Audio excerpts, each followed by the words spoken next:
नमस्कार दोस्तों, स्वागत है एक बार फिर से आपके अपनी यूट्यूब चैनल स्टडी लट पे। तो बात कर लेते हैं बीएसटीसी से रिलेटेड। आपको पता है कि आज बीएसटीसी 2022 की जो सेकेंड लिस्ट है वो तो जारी कर दी गई है, लेकिन आपको पता भी है कि जो सेकेंड लिस्ट की जो कट ऑफ है वो बहुत ज़्यादा हाई रही है। ठीक है, एकदम से बहुत ज़्यादा हाई रही है। आपको बता दूं कि ओबीसी में 365 पर, ठीक है, 365 मेल पर, ठीक है, उनको भी कॉलेज नहीं मिली है। ठीक है, 365 पर भी ओबीसी में कॉलेज नहीं मिली है। आप मान सकते हो कि ओबीसी की जो कट ऑफ है वो 370 के प्लस गई है, और जनरल की आप उम्मीद लगा सकते हो कि जनरल की कट ऑफ कितनी हाई गई है। तो आज के इस वीडियो में बात करने वाले हैं कि जो सेकेंड लिस्ट में जिनको कॉलेज नहीं मिली है, ठीक है, सेकेंड लिस्ट से वंचित रहे छात्रों के लिए जो तीसरी लिस्ट है, ठीक है, जो सबसे बड़ी मेन बात है कि तीसरी लिस्ट है वो कब तक आ सकती है। और आपका सबसे मेन बड़ा सवाल है कि अपवर्ड मूवमेंट क्या होता है, अपवर्ड मूवमेंट कैसे होता है, अपवर्ड मूवमेंट से हमको फायदा होगा या फिर नुकसान होगा। तो आपको अपवर्ड मूवमेंट की जो प्रक्रिया है वो एकदम विस्तार से समझाने वाला हूँ। तो थोड़ा सा आपको वीडियो को अंत तक जरूर देखना है, अन्यथा आपको वीडियो समझ में नहीं आएगा। तो वीडियो को थोड़ा सा स्किप नहीं करना है, एकदम ध्यान से आपको वीडियो को शुरू से लेकर अंत तक देखना है। तो चलिए इस वीडियो को शुरू करते हैं। तब तक के लिए एक बार आप चैनल को सब्सक्राइब अत्यावश्य कर लीजिए, क्योंकि आपको बीएसटीसी 2022 से रिलेटेड जो भी न्यूज़ होगी तो इस चैनल के माध्यम से आपको सबसे पहले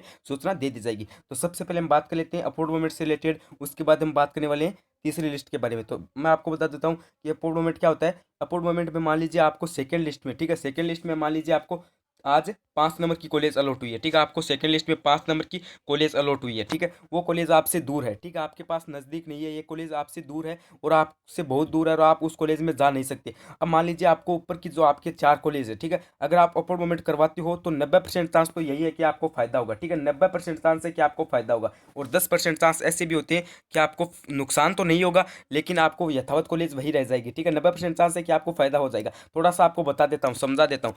मान लीजिए आपको 5 नंबर की कॉलेज अलॉट हुई है। अब आपसे ऊपर की जो कॉलेज है, मान लीजिए 1 नंबर, 2 नंबर, 3 नंबर और जो 4 नंबर कॉलेज है, अगर इसमें सीटें खाली रहती है, आपने अपवर्ड मूवमेंट करवाया है, ठीक है, अगर इनमें सीटें खाली होती है तो आपको ऊपर की कॉलेज दे दी जाती है। मान लीजिए 2 नंबर कॉलेज में सीटें खाली है तो आपको 2 नंबर की कॉलेज दे दी जाती है, और ये जो 2 नंबर की कॉलेज है मान लीजिए ये आपके नज़दीक है। ठीक है, ये नज़दीक है और आपने अपवर्ड मूवमेंट करवाया, और 2 नंबर की जो कॉलेज है इसमें सीटें खाली है, इसमें सीटें खाली है, इसमें मान लीजिए कोई भी कारणों से ऑनलाइन रिपोर्टिंग न होने के कारण या फिर रिपोर्टिंग न होने के कारण इसमें सीटें खाली है, तो इसमें आपको क्या एडमिशन दे दिया जाएगा। ठीक है, आपको 5 नंबर से सीधा डायरेक्ट 2 नंबर में जो है मौका दे दिया जाएगा। ठीक है, अपवर्ड मूवमेंट के जरिए आपको 5 में से सीधा 2 नंबर में मौका दे दिया जाएगा सीटें खाली होने के कारण। इससे क्या होता है कि आपको 90% फायदा होता है। और एक क्या होता है कि मान लीजिए आपने अपवर्ड मूवमेंट करवाया है, ठीक है, और मान लीजिए ऊपर की कॉलेज है, ठीक है, 1 नंबर, 2 नंबर, 3 नंबर और ये जो 4 नंबर ऊपर की कॉलेज है, ठीक है, और आपको 5 नंबर की कॉलेज अलॉट हुई है, और ये 4 ऊपर की कॉलेज है इनमें सीटें खाली नहीं है। ठीक है, इनमें सीटें खाली न होने के कारण आपको क्या आता है,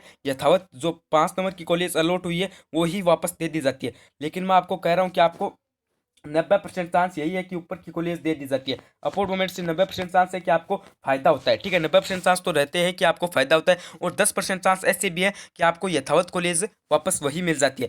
लेकिन आपको अपवर्ड मूवमेंट से जो नुकसान है वो किसी भी हालत में नहीं होगा। ठीक है, आपको अपवर्ड मूवमेंट से नुकसान नहीं होगा, यथावत कॉलेज आपको मिल सकती है। लेकिन आप अपवर्ड मूवमेंट करवाना, अगर आपको कॉलेज दूर मिली है, मनपसंद कॉलेज नहीं मिला, तो आप अपवर्ड मूवमेंट करवा सकते हो। और जो आपका अपवर्ड मूवमेंट का ऑप्शन है वो 1 या फिर 2 दिन में आ जाएगा। ठीक है, 1 या फिर 2 दिन में आपका अपवर्ड मूवमेंट का ऑप्शन आ जाएगा।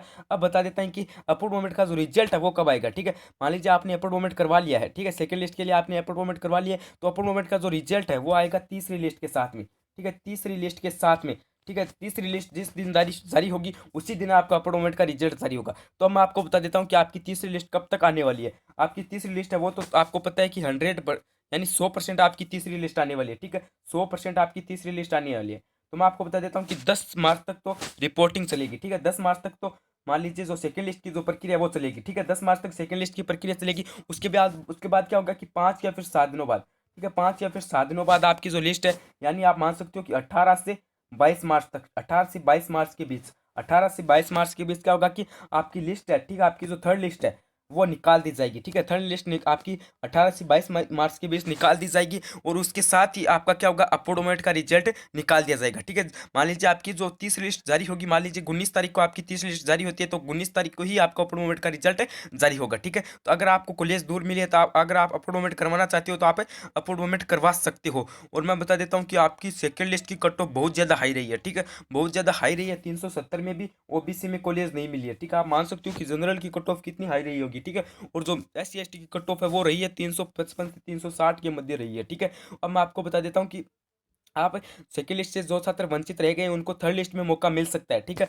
उनको थर्ड लिस्ट में मौका मिल सकता है। तो इसलिए आप घबराए मत, आप उम्मीद लगा के रखिए, आपको थर्ड लिस्ट में आपकी थर्ड लिस्ट 100% आने वाली है। आप स्टडी अलर्ट को सब्सक्राइब कर लीजिए, क्योंकि आपकी थर्ड लिस्ट जब भी जारी होगी तो इस चैनल के माध्यम से आपको सबसे पहले सूचना दे दी जाएगी।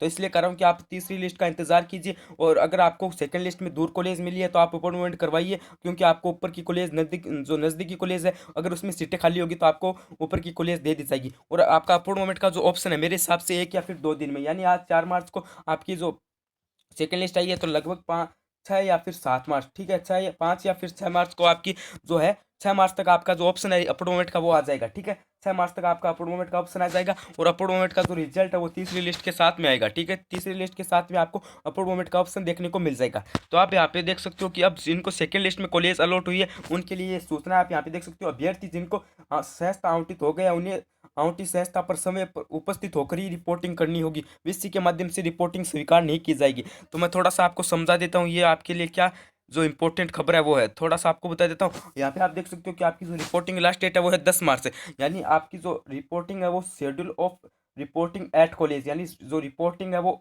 कॉलेज के अंदर ही होगी, ठीक है। आपको उपस्थित होकर रिपोर्टिंग करवानी होगी। कोरोना के बाद क्या होता था कि कोरोना के बाद से रिपोर्टिंग ऑनलाइन होती है, ठीक है, रिपोर्टिंग ऑनलाइन होती थी, ठीक है। अब आपकी क्या कर दिया गया, रिपोर्टिंग वापस से कॉलेज के माध्यम से ही रिपोर्टिंग कर दिया गया, ठीक है। अब एट कॉलेज कर दिया गया, तो आपको रिपोर्टिंग कॉलेज के अंदर ही करनी होगी। आपकी लास्ट 10 तारीख है। मैंने आपको एकदम एकदम संपूर्ण जानकारी दे दी है कि आपकी जो तीसरी लिस्ट है वो कब तक आ सकती है, और अपर मोमेंट से आपको फायदा होगा या फिर नुकसान होगा, और आपको अपर मोमेंट करवाना चाहिए या फिर नहीं करवाना चाहिए, अपर मोमेंट का रिजल्ट कब आएगा, एकदम फुल डिटेल के साथ आपको सब कुछ जानकारी दे दी है। तो आप एक बार स्टडी अलर्ट को सब्सक्राइब जरूर कर लीजिए, क्योंकि आपकी तीसरी लिस्ट में अपर मोमेंट का ऑप्शन आएगा या फिर नहीं आएगा, और अगर आपका अपर मोमेंट का रिजल्ट आता है तो इस चैनल के माध्यम से आपको सबसे पहले सूचना दे दी जाएगी। इसलिए कह रहा हूँ कि आप चैनल को सब्सक्राइब अत्यावश्यक कर लीजिए। तो धन्यवाद, बने रहिए चैनल के साथ, like share subscribe study alert, आप चैनल के साथ बने रहिए। जब भी कोई नई न्यूज़ आएगी बीएसटीसी से रिलेटेड तो हम आपकी वजह से सबसे पहले वीडियो बनाकर जरूर लेकर आएंगे। तो धन्यवाद, बने रहिए चैनल के साथ, like share subscribe study alert.